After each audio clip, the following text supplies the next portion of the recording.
Good morning to one and all. I am Anil Patil. Let me welcome the speaker of today's session, Professor Vikas Bansode sir, the head of department, Dr. Aparna Sajjan, Dean Academics, Dr. Anil Hivrekar sir, academic coordinator, Dr. Anil Dishle sir, and other faculty colleagues and our dear students. Let me briefly introduce to you the speaker of today's session, Professor Vikas Bansode has completed his BSL, LLB, LLM. He has also qualified SIT and NET. Presently, he is pursuing his PhD from Symbiosis University. Talking about his experience in teaching, he has 4 years of teaching experience. The subjects like Indian Constitution, crime law, and family law. Talking about his research, he has published 4 research papers in national as well as international level journals. Dear students, first of all, let me thank Professor Vikas Bansode sir for accepting our invitation to guide our students on this topic of democracy, election, and governance. The major objectives for introducing this course are to make our students aware about the meaning of democracy and the role of the governance. And the second objective is to help students understand various approaches to the study of democracy and governance. Therefore, I request Professor Vikas Bansode sir to guide our students on the topic. Over to you, Bansode sir. Thank you. Thank you, sir. Thank you for the warm welcome. I think I'm audible clearly. Yes, sir. Yes, sir. You are clearly audible. Thank you.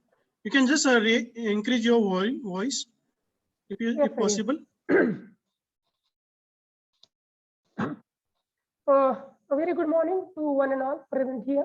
So first of all, I would like to humbly thank the principal, Dr. Biskar sir, HOD Sajjan madam, and coordinator Patil sir for the invitation and the opportunity they have given me today.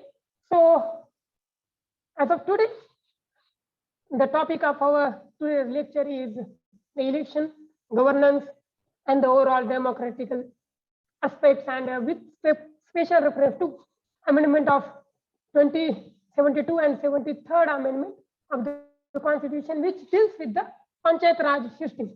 Now, before I could start with my vast lecture, you can say, now because of the online things, every time as a student, I have been a student and everybody else, but I always have the tendency to look what is the actual timing from what time to what time. So to make up mindset. So all the students who are present here. So it is a very short lecture of only 2 hours. And it is, I think you will cope up with that. And the second thing I have, and to make the things more worse, I have even prepared a PowerPoint presentation for you. So that also, and now the another question, how many slides are there in the PPT presentation? So let me show you. So to relieve the burden and pressure. Okay, so it is very important as a, can I share my screen? Yeah, it is. Yes, sir.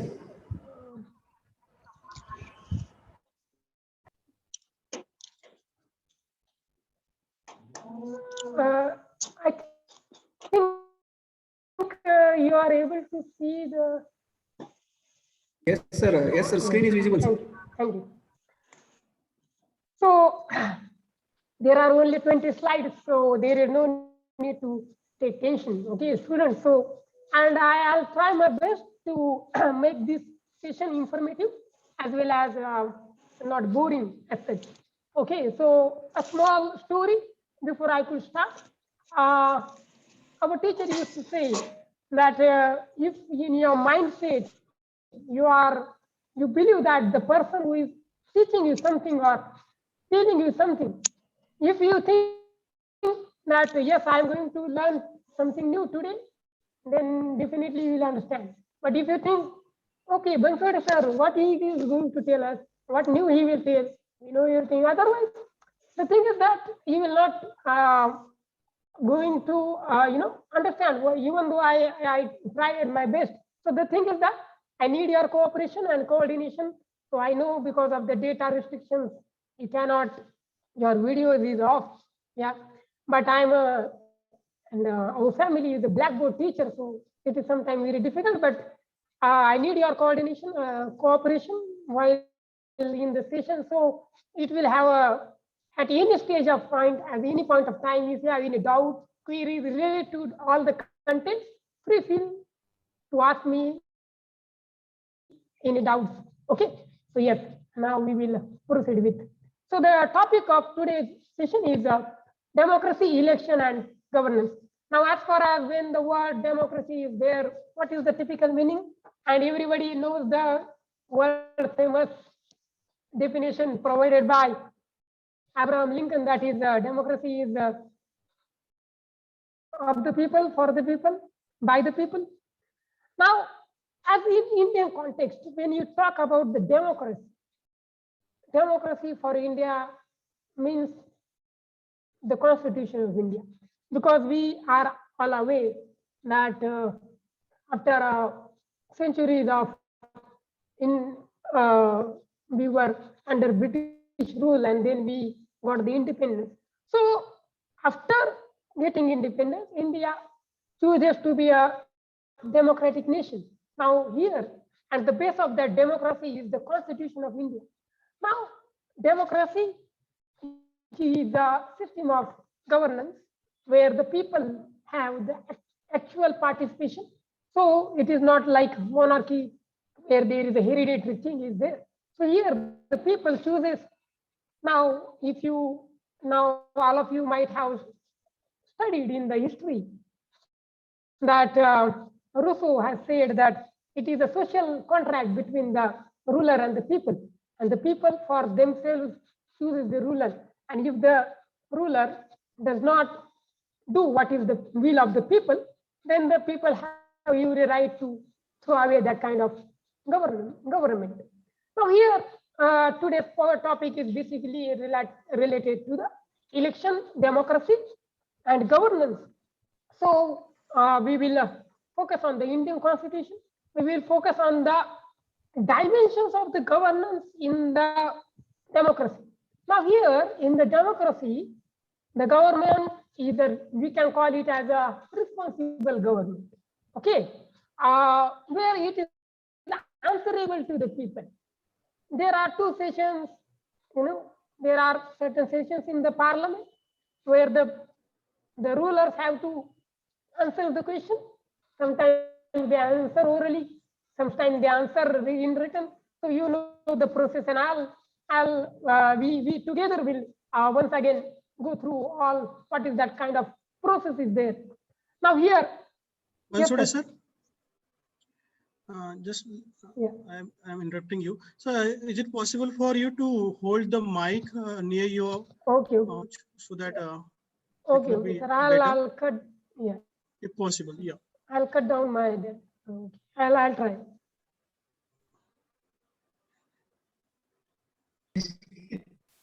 Yeah. It is clear one. Yes, sir. Patil sir, we are audible. Quite It is clear? clear. Yes, he is clearly Audible? Fine. audible. Okay, sir. Then please continue.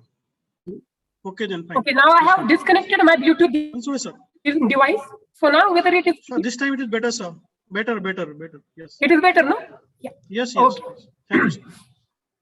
So democracy as far as the democratic setup in India, Constitution is the grand norm. The term which in legal field we use, it is a grand norm or the rule of the law, rule of the land.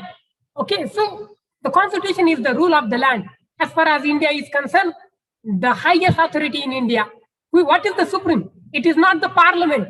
It is not the any institution. it is the constitution which is the supreme in India. So as far as the model first, okay, so let me clarify this. You have 3 modules in your syllabus for this particular subject. First module deals with democracy, foundation and dimensions. And in that, the first subtopic is evolution of democracy, different models. Now, democracy is not a new thing, even to the world, even to our country, India. Now, there are certain models of democracy. Now, this is one kind of democracy, that is one kind of democracy. Even there are some democracies where only one people can file the nominee paper for the election and he eventually got elected. I heard that in North Korea, there is only one person who is going to be nominated himself only, and there is no other candidate against him. So that is also democracy, and that is a different model of democracy. So firstly, we will look into what are the models are there as far as democracy is concerned. Now the first thing is it is the classical democracy. Now, when at the universal level you think of democracy, you will say it is the gift from the Greek city nations. You might have heard in the history that the Greek city nations and most prominently Athens. So these people have the credit for the introducing to the world a new form of government.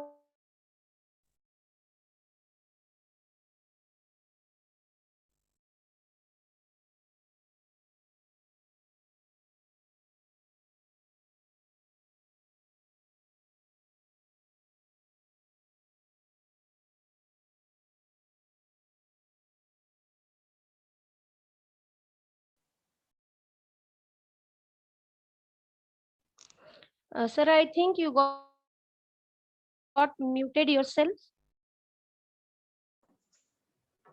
He's not audible. He got disconnected.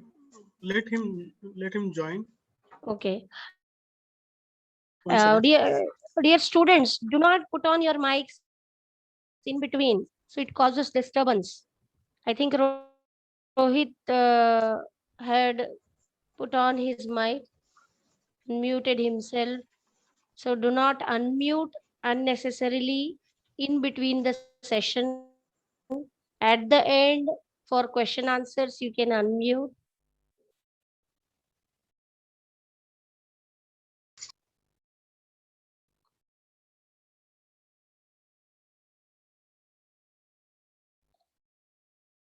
Okay, he has joined.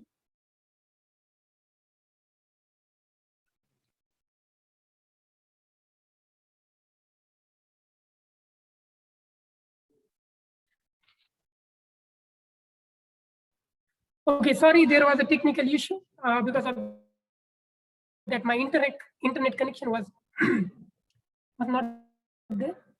Okay, now here I was referring to the Ganarajya system which was there in India. You might have heard about Lichiva. There were some Ganarajas who were present. Now we will focus on the classical democracy, the first model of the democracy. Now, what is the location and nature? Now, this classical democracy was a direct democracy, and Athens, so it was the home, you can call it as, to such kind of democracy. Now, these there were so many city-states, and Athens, one of the powerful city-state of those particular area. Now, here it was developed between 800 to 500 BCE, before Christ era.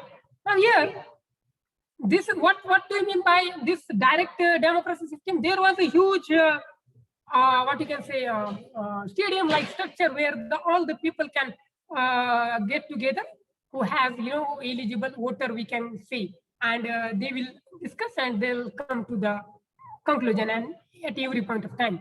Now here, and we know this particular, it is noteworthy to, like, the Olympics games are going on. So as far as it is also a gift from these particular civilizations and people to the world. And in those period of Olympic Games, they, withhold all their wars. So that is a unanimous decision, democratic type of decision between them. Now here, what are the characteristics of this classical democracy? And it is very important that there should be a direct participation. Now here, suppose now this, because these city states were very small state, and the stakeholders are, were in few in number. So it was possible for them to implement the form of direct democracy. Now suppose India, we have around 130 crores of people. So you cannot go each and every people and yes, what is your opinion on this? And yes, so it is not possible for India. So we have the representative type of system. We will come to it later. Okay. So what are the characteristics of this classical democracy? So it is in the form of mass meeting. Firstly, the first characteristics, it is the mass meeting. So everybody used to gather and everybody used to put forward their views. That is the first thing. Second thing, it is there is all the full-time public officials, they are chosen by the people through the election. Now, here I think it's almost 11:30. So I'll skip that, and if you need, I'll share with you, so you can refer it. Now, the second form is a protective democracy. Now here, protective democracy, it is, this is the second model of the democracy, where what is the basic function, what is the basic aim of the democracy? It is to protect. And what the democracy has to protect? Now here, it is the human rights and liberties. Every time, there was a certain period where the human right was played a very vital role, and various revolution. You take the American one or French or Russian. So the liberty plays a vital role, the freedom, liberty, and property. These are the three aspects, and the rights of the human rights, basic human rights. So the monarch, absolute right cannot be corrupt absolutely. So they do, as they are the ruler, they cannot violate the rights of the people because they are fundamental. Nobody can take it away. So it is a protective democracy. So it is to protect the people, the common people of the democratic people, citizen, from the encroachments of the government, undue or unwarranted. Okay, I hope you guys are getting it.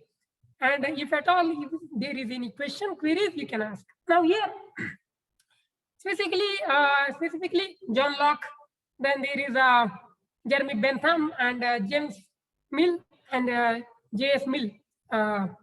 These are the people who are strong advocates of this particular of democracy, protective democracy, where the rights of people, they think that in this form, that the first job, duty of the government in this democratic form, it is to protect the rights of the people. Now, third one is the participatory democracy, or now here there are two political scientists, because this particular democratic part and everything, it is primarily a political science subject.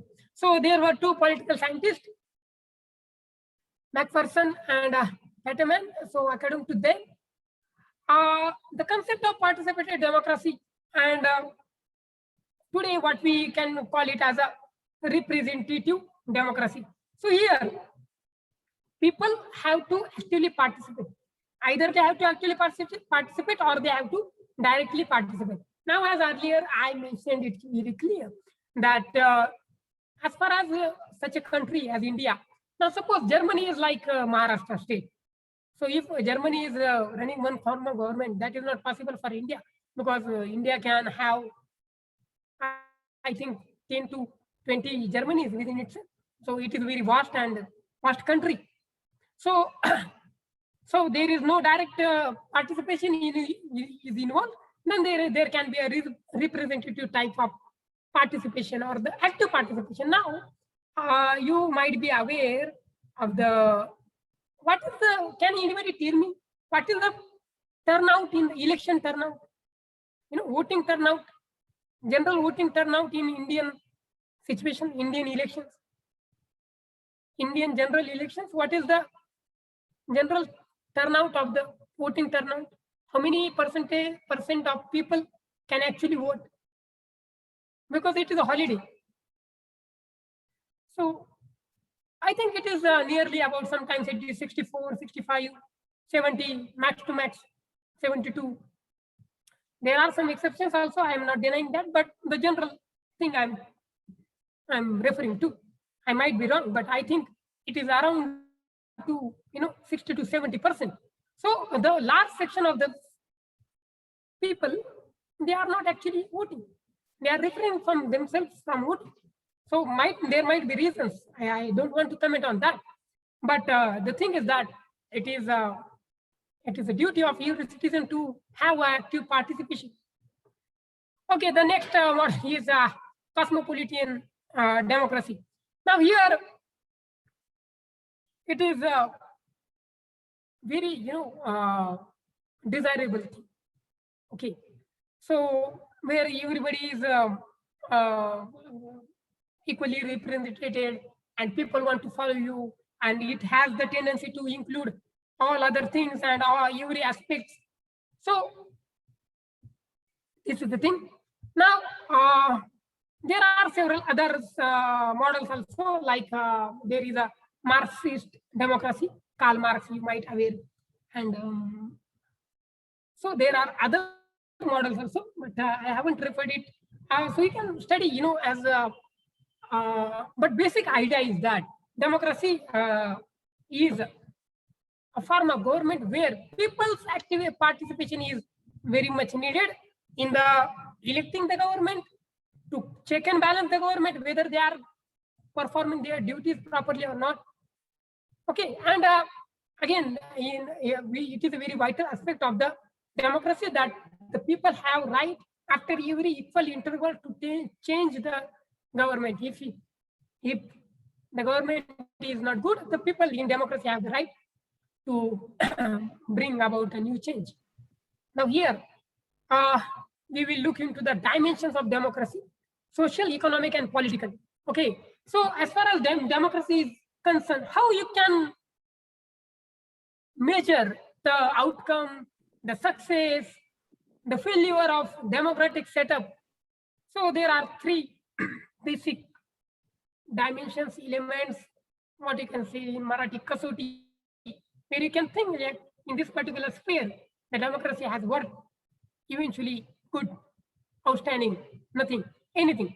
So here, there are three things, three dimensions. First one is social, second one is economic, and third one is political. Now, as far as India is concerned, Indian democracy provides for social and political equality. You might be aware. Am I right or not? So, as far as the preamble of Indian Constitution is there, it says it is about to secure all the citizens of India the equality of social, political, and economic. So it is in the preamble that the framers of the Constitution and forefathers of our great nation wanted to bring about the social, economic, and political equality in India. Now, as far as the reality is what? The democracy can only bring the social and political equality. So as far as democratic nation, everyone is socially equal, because we have Article 17, which talks about removal of untouchability. We have 18, where we cannot give earlier there were titles like Rao Bahadur. Then certain titles were used to be given by British people. Now that is also we don't have that kind of system now. So socially, everybody is at same level, and politically, now there is a very famous what we can say saying that one person, one vote. So even if I am a very poor man, I am living on footpath, but still I have vote, I have a right to vote, and the value of my vote is same to the, you can name anybody, you can name even the most richest man of the country, you can name a powerful man of this country, but my value, the value of my vote is exactly equal to the value of the vote which might be there of any richest or powerful man of the country or anybody XYZ. So there is no difference as far as the vote is concerned. So the political now, if one rich man is there, he can contest the election. I am a poor person, so is there any restrictions on me not to contest the election? No. So as far as democracy is there, yes, we have the right to contest the election. It is not thing I haven't I was born in a poor family or a farmer family. That person cannot contest the election, and only the persons who are born in the noble families or the person. So hereditary kind of aspects and all other things, it is not there in democracy. So democracy, basically, there is a, as far as social and political sphere are concerned, the democracy works exceptionally well. No other system in the world can beat democracy in this particular era, in this particular sphere, because in the monarchy, you cannot become a king. A person who is very intelligent, he cannot also become a, become a king, because he is not born in the royal family. For example, I'll give you the example of, because we have a monarchy still in England, though as just for the representative sake, but who can become the next king or queen? So you must belong to the royal family. Now, interestingly, the royal family of Great Britain, they have, they have the tradition of first to the throne, first in line to the throne, second in line to the throne.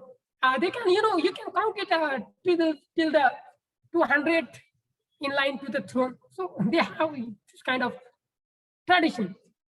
So what is the basic criteria? You must be born in the royal family. So it is not as far as the, it is not necessary as far as the democracy is concerned. Political equality is definitely there. Social equality is definitely there. Now, as far as the preamble of the Constitution is concerned, economic justice should be there. And but as far as economic sphere, so what can anybody tell me? Is there economic equality? And can it is possible under the democracy to have economical equality as we have social equality or political equality?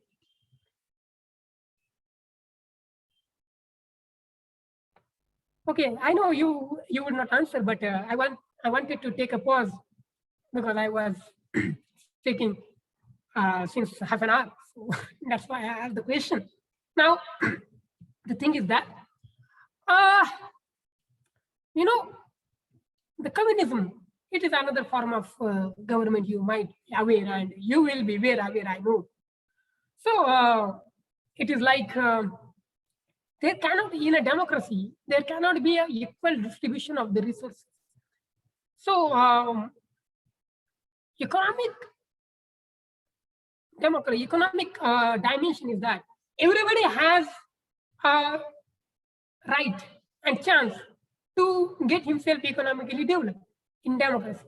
But as far as the resources are there and the things, the skill, that may differ, and the state cannot protect it. State cannot take guarantee that no, you will have, under any circumstances, you will have this kind of equal share. So that cannot be guaranteed in democracy, and it is very important also.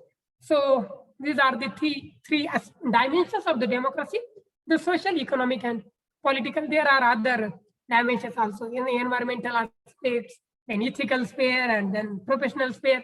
Now, with these three basic things, as far as your syllabus is there, only social, economic, and political dimensions are there. But as far as democracy is the, I think somebody has raised the hand, I think. Saudari, I think. Sorry, sir, by mistakenly. Okay. I thought you had any doubt. Okay, so the other aspects, democracy can better look after, means look into that particular dimensions. Now here, the model number 2, we will deal with the decentralization. Now, firstly, the democracy, the Constitution of India, it is the base of the democracy in India. We know the Constitution of India was came into force on 26 January 1950, and we celebrate it as Republic Day. Okay, so it took almost 2 years. Yes, so it is very easy, I think. So another 2 are there. Though the second is the decentralization. Now, what do you mean by decentralization? Montesquieu has once propounded a very revolutionary doctrine, and that doctrine was separation of power. So separation of power is like absolute power corrupts absolutely. The power should not be concentrated in one hand. So there was a doctrine of separation of power. Now, why I am referring to the Montesquieu and doctrine of separation of power. So decentralization, it is, for example, a centralized, for example, there is a central bank or centralization process where you can centralize all the power in one particular point, the center. Decentralization means you are distributing the things. Now, what is the concept of democratic decentralization? So and I'm very fortunate that you all are the students, engineering students. So I don't know, but I think you can understand in the protons or neutrons or something. Sometimes they centralize, sometimes I don't know. I'm not engineer student, but it can be understood by way of electricity or by way of magnet, anything. I don't know. I could not explain it, but as far as I could not explain in the things which you would understand better in your language or your sphere of knowledge. Okay, so but I think decentralization you can easily understand. So we will concentrate on democratic decentralization. Now, what do you mean by democratic decentralization? As far as we are dealing with the democracy, election, and the governance thing, what is democratic decentralization? Now here, decentralization, it is the process of redistributing and dispersing function, powers, people, or things away from a central location or authority. Suppose there is an army, so the army can be distributed to the north side, east, west, so fronts, various fronts. So that is decentralization. If there is attack on the capital city, whatever the army is, spread all over the boundaries or the territory or the borders, they can ask them to be centralized at one place. So that is centralization process. Now, democratic decentralization, it can be defined as meaningful authority developed to local units of governance that are accessible and accountable to the local citizens who enjoy full political rights and liberty, and thus differs from the vast majority of earlier efforts of the decentralization in the developing areas. Now here, what is the basic thing? Democratic decentralization, it talks about where the common people, where the local citizens can have the right to question. Now suppose there is a, what you can say, okay, I will give you the example. There is a hike in okay. So as far as the political subject is concerned, I need to study, I need to think a lot before giving the example, because the subject is of the political science, no? So suppose yesterday Manu Bakir, who was an athlete over there, the Indian Olympians who was participating, and there was a technical fault in the pistol, and because of that there was disqualification. Now here, can I raise a question? How it is possible? What was the thing? Who was a proper authority to look into to take care of the pistol? Has he not performed his duty well to check the pistol before the actual event of shooting? So I have the question in my mind, but I cannot ask. To whom I can ask? So this kind of opportunity can be given to the local citizens. So through the decentralization process. Now, if the decision taker are available in the vicinity of the local citizens. Now, suppose there is a decision in Delhi and it is affecting me, Kerala or Tamil Nadu or Kanyakumari, can you go to the Delhi and ask the issuing authority under what context and how and why you have implemented this? But suppose the same fellow in Kanyakumari and the person who has issued the directive or order, he was there, might be, because of the decentralization, he is there in the vicinity. So the person can easily approach the authority and, he can ask, he can question, he can hold him accountable for whatever action he has done. So this is the right of people in democracy, that they are answerable, like people are, the government and the authorities are answerable to the people. And this is what the basic aim of decentralization. So this particular right of democratic right to have the answers, explanations from the ruler shall be given to the people also at the every section, every layer of the governance. Okay. Now, the participation and control of governance by the people of the country is the essence of democracy. Because suppose there is a Gram Panchayat and there is a question of building one particular playground for children, and from Delhi, one particular resolution has taken is there that you should build that particular ground. You can reserve the land to the north of the village, and the villagers think that it is the south land, the land which is towards south. It is well perfect, for that reason. So they cannot go to the Delhi, and it will take time.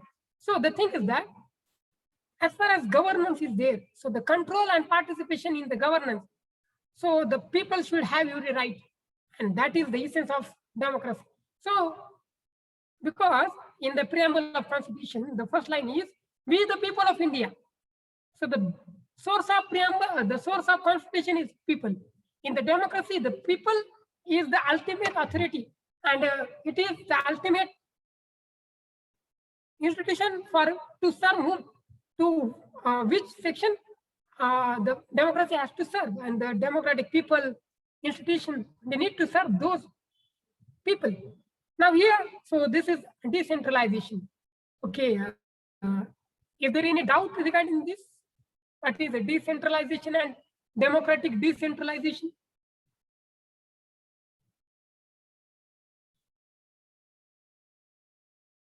Okay, then your silence, I will take it. I'm taking it here on a positive note. Okay, so we will continue with the next slide, number 10. So we are at the half mark because there are 20 slides, and we are at slide number 10. Functions and levels of Panchayat Raj. Now, when we refer to the Panchayat Raj, it is the three-tier system of Indian democracy. Okay, and that is known as Panchayat Raj system. Now here, as far as India is concerned, Panchayat Raj, is a system of governance. So with the help of which the local administration can be run. So there are three levels. It is a three-tier system. First one is a Gram Panchayat. Second one is Mandal Parishad or Block Samiti or Panchayat Samiti. So sometimes we cannot understand what do you mean by block. So block, have you ever heard about BDO? BDO नावाची एक authority असते. Okay, BDO is block block development officer, BDO. So block is that Tehsil particular panchayat. आपल्याकडे in Maharashtra we are very familiar with the we say it as Panchayat Samiti. But if you go to the UP and northern in the Madhya Pradesh, Rajasthan, so there this particular block or the mandal, these are the familiar words. Sometimes I was there was to the collector also they called as a district magistrate, DM. So usually they refer to the collector as DM. So eventually it was very difficult for me for the first instance. What do you mean by DM? What is the authority? So because in Maharashtra we refer it as a collector. So okay, Gram Panchayat, second one is the Mandal Parishad or Panchayat Samiti, and third one is the Jilla Parishad, district level. It is there. And now it was formalized in 1992 by the 73rd Amendment to the Indian Constitution. There were two amendments, a historical amendment, 73rd and 74th Amendment, which bring a change into the system, this Panchayat Raj system. Now here, so these are the three-tier system, 3 levels are there: village level, Tehsil level, and the third one is district level. Historical perspective of the Panchayat Raj. Now we will look into the history and how it was there, because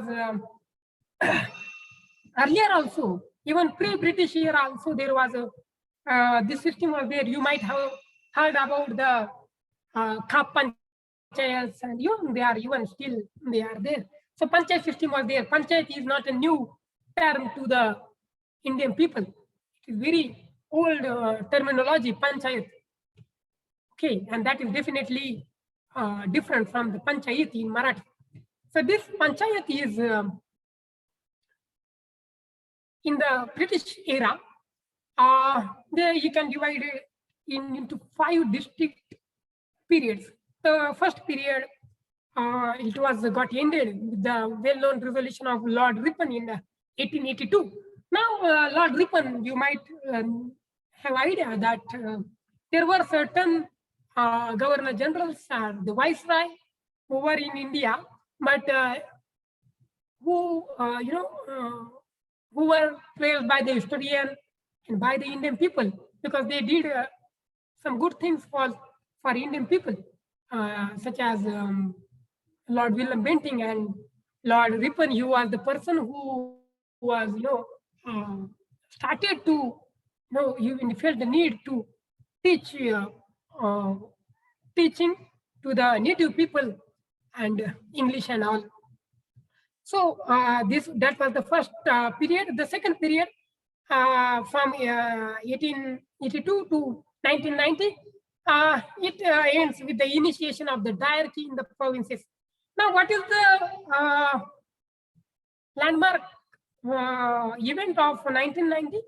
1990, there was a Montesquieu-Chelmsford reformation took place.